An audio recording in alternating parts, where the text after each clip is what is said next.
forma Deus agiu para que a reconstrução do templo prosseguisse? Qual foi a reação dos judeus quando souberam do apoio inesperado do rei em relação à obra? Com base nas mensagens de que profetas deram início à reconstrução do templo? Essas e muitas outras perguntas vão ser respondidas no vídeo de hoje. Então pega a sua Bíblia, a sua lição e vem comigo.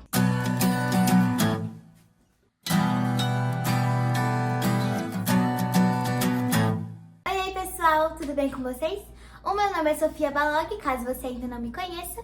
E hoje, para respondermos a essas perguntas que nós encontramos na lição, vamos ter que pesquisar na nossa maior fonte de pesquisa. Eu sei que você é um adolescente exemplar, que estuda a Bíblia todos os dias. Sei.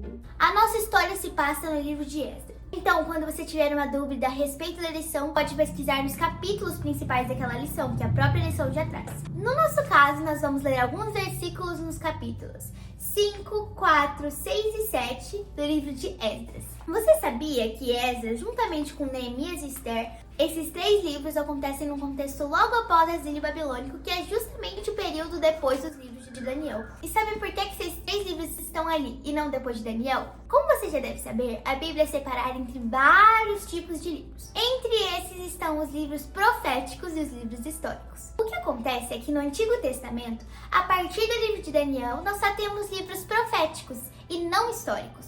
E como eles são livros históricos e não proféticos, eles foram colocados com os outros livros históricos e não na sua ordem cronológica.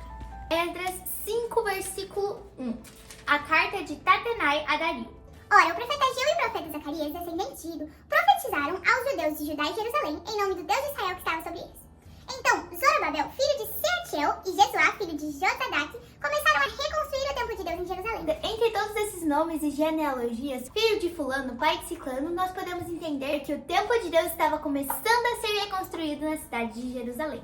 Vamos avançar uma página para ler o capítulo 6. O rei Dario mandou então fazer uma pesquisa nos arquivos da Babilônia, que estavam nos locais em que se guardavam os tesouros. Encontrou-se um rolo na cidadela de Ecbatana, na província da Média, e nele estava escrito o seguinte, que Dario comunicou. No primeiro ano de seu reinado, o rei Ciro promulgou um decreto acerca do templo de Deus em Jerusalém, nestes termos. Próximo versículo. 7, 12 e 14. Ao sacerdote Esdras, escriba da lei do Deus dos céus, paz e prosperidade. Você e seus irmãos poderão fazer o que acharem melhor com o restante da prata e do ouro, de acordo com a vontade do seu Deus. Entregue ao Deus de Jerusalém todos os utensílios que foram confiados a você para o culto do templo de seu Deus. Entre esses versículos, podemos observar Deus agindo na reconstrução do templo. No capítulo 6 de Esdras, nós vemos que o rei Dario ordenou que fizessem uma pesquisa nos arquivos da Babilônia, e lá se encontrou um rolo do rei Ciro, onde se ordenava a reconstrução do templo em Jerusalém. Nestes versículos podemos observar as duas respostas que precisamos. Podemos ver Deus agindo desde o comecinho, no reinado do rei Ciro, até o rolo que foi encontrado pelo rei Dario, que depois decretou a reconstrução do templo. E lendo mais um pouquinho, podemos ver o que é que estava escrito nesse rolo. Que o templo seja reconstruído como local destinado à apresentação de sacrifícios e que se lancem os seus alicerces. Ele terá 27 metros de altura e 27 metros de largura, com 3 carreiras de pedras grandes e uma carreira de madeira.